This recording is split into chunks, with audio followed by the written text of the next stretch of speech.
আকুলিয়া ফুফাদিয়া union, এদিকে ভালপাড়া। এখান থেকে 10 মিনিট লাগবে। না, উনি ছোটবেলায় এখানে ওই মঞ্চে নাটক করতো। আর কি ভাই, আগে ছোট থাকতে একটু লুদুট গিয়ে মতন আছিলাম। উপজেলা বোয়ালখালী, জেলা চট্টগ্রাম।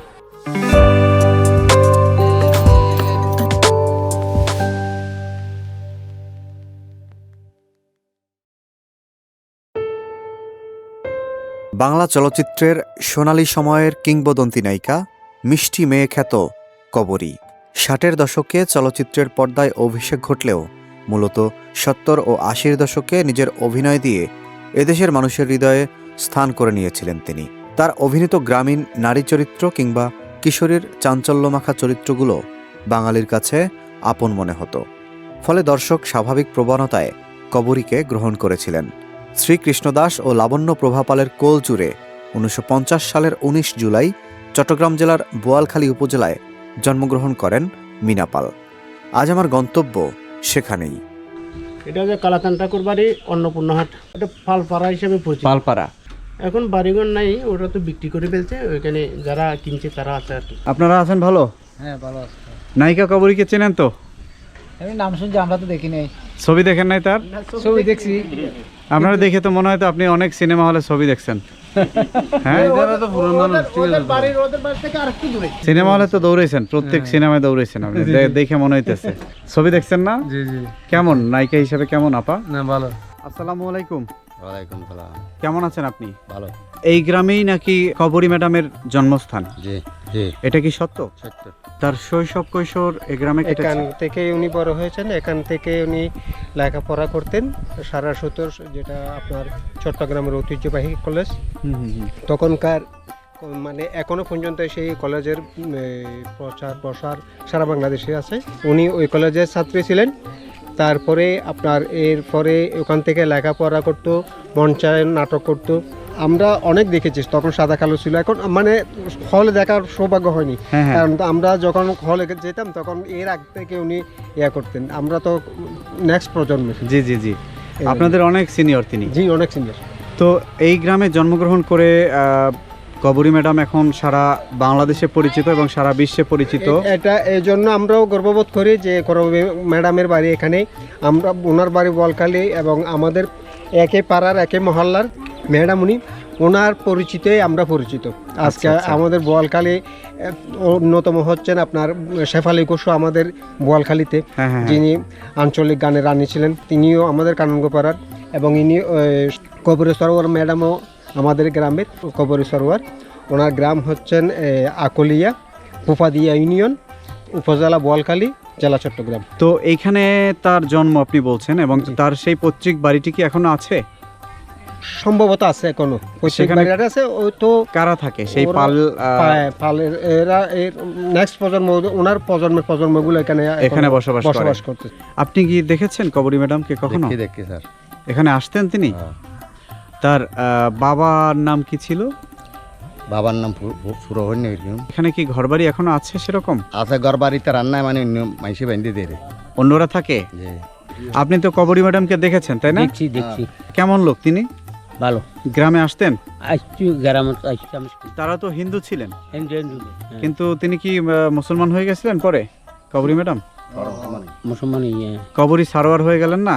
তার ডাকনাম ছিল তো মীনা পাল। এইদিকে তো পালপাড়া তাই না? পালপাড়া তো। আচ্ছা আচ্ছা। কবরী সারোয়ার ম্যাডামের সিনেমা কি আপনারা দেখেছেন? দেখেছি। এদিকে কোনো সিনেমা হল ছিল তখন? না। আপনারা কোথায় গিয়ে দেখতেন ছবি? আর বাইরে এসে দেখিয়ে দিই। টিভিতে? টিভি না, ওখানে দেখিয়ে দিয়ে ভিসিআর। তখন কেমন লাগতো আপনার গ্রামের মেয়ে, আপনাদেরই গ্রামের মেয়ের নায়িকা অভিনয় রাজ্জাকের সাথে, আলমগীরের সাথে এত সুন্দর সুন্দর ছবি দেখেছেন, তখন কেমন লাগতো? তখন দেখি। পরিবার পরিজন কি এখানে কেউ থাকে এখন? নেই। তার বংশের পাল, সেই পালদের কেউ থাকে এখানে? না, এখানে নাই। শুধু তাদের বাড়িটাই আছে, মানে তারা গোষ্ঠী আছে। তিনি পড়াশোনা কি এই গ্রামেই করেছেন? হ্যাঁ, এই গ্রামে পড়াশোনা করেছে। তারপরে তিনি ঢাকায় চলে গেলেন। না, উনি ছোটবেলায় এখানে ওই মঞ্চে নাটক করতো, তারপর এখান থেকে এর বাবার সাথে চলে গেছে। আমরা দেখি নাই সরাসরি, কিন্তু আমার বারে দেখছি এটা অনেক আগে। বন্ধুরা, এটা হচ্ছে বোয়ালখালীর পালপাড়া গ্রাম। এই গ্রামেই জন্মেছিলেন বাংলা চলচ্চিত্রের কিংবদন্তি অভিনেত্রী কবরী সারোয়ার। ১৩ বছর বয়সী সাধারণ ঘরের এক তরুণী, চোখে বড় স্বপ্ন। স্বপ্ন ছিল নায়িকা হবার। চলচ্চিত্র পরিচালক সুভাষ দত্ত তাকে ঢাকা আসতে বলেছেন। বাবা মেয়েকে ট্রেনে উঠিয়ে দিলেন। ট্রেনের চলন্ত গতির সাথে মিনার স্বপ্নগুলোও যেন প্রচণ্ড গতি পায়। অবশেষে তিনিই হয়ে উঠলেন পূর্ব বাংলার অন্যতম শ্রেষ্ঠ নায়িকা, তবে মিনা পাল হিসেবে নয়, কবরী হিসেবে।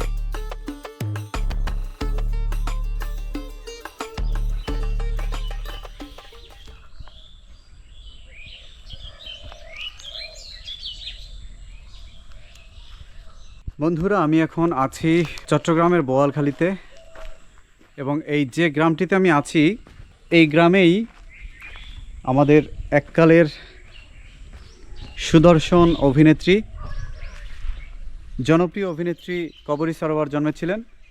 এবং এই যে বাড়িটি দেখতে পাচ্ছি, এই বাড়ি এবং এই যে জায়গাগুলো দেখতে পাচ্ছেন, এসব জায়গাতেই তিনি ছুটে বেরিয়েছেন, হেঁটেছেন এবং তিনি বেড়ে উঠেছিলেন।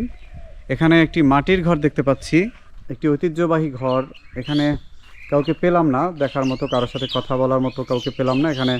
তো ভাইয়া, কেমন লাগছে গ্রামটা? ভালো, সুন্দর লাগতেছে, আলহামদুলিল্লাহ। পুরো পরিবারটি ছিল ভীষণ সংস্কৃতিমনা।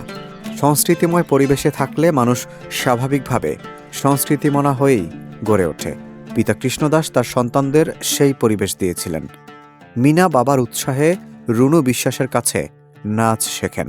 হিন্দু রীতিমতো সন্ধ্যায় সন্তানদের পড়াশোনা শুরুর পূর্বে ভজন কীর্তন গাওয়াতেন। মিনার বড় দুই বোন নাচ করতেন, ছোট ভাই তবলা বাজাতেন। মিনাও নাচে গানে পারদর্শী হয়ে উঠেছিলেন। একদিন স্কুলে ক্ষুধা নাটকে অভিনয় করার জন্য বলা হলো তাকে। সেটাই তার প্রথম অভিনয়।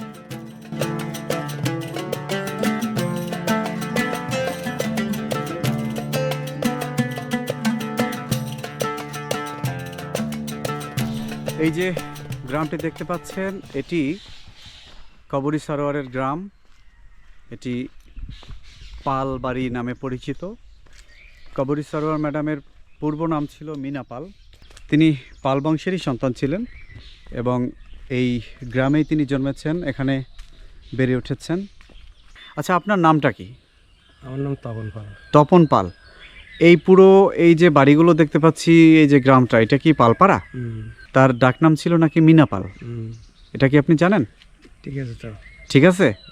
না না না, ওই সেই সময় আসিল তো, এই সময় জমি জমা কেনে বিনা বাকি বিক্রি করে চলে গেছে টাউনে।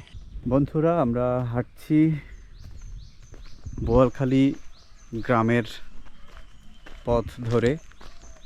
শুনশান নীরব একটি গ্রাম, এবং এই গ্রামের আমার ঠিক সামনেই যে বাড়িটি দেখতে পাচ্ছেন, যে ঘরটি দেখতে পাচ্ছেন, এই যে বাড়িটি, এর কোথাও হয়তো কবরী ম্যাডামের বাড়ি ছিল বলে আমরা জানতে পেরেছি। নাম শুনছি। তার জন্ম এই গ্রামে, সেটা জানো? হ্যাঁ, এটাই আর কি। এইখানে বাড়ি ছিল? হ্যাঁ। এখন তো আর সেই বাড়িটা নাই, না? না। ও, তারা বিক্রি করে দিছে? শুনছিলাম আর কি। তো তার সিনেমা কি তুমি কখনো দেখেছো? না। আর কি ভাই, আপনার কি সমস্যা শরীরে? চোখ চোখে দেখেন না? চোখ দুনুভাবেই ব্যাপারে। আর এই ভাই, আপনার কি সমস্যা ভাইয়া?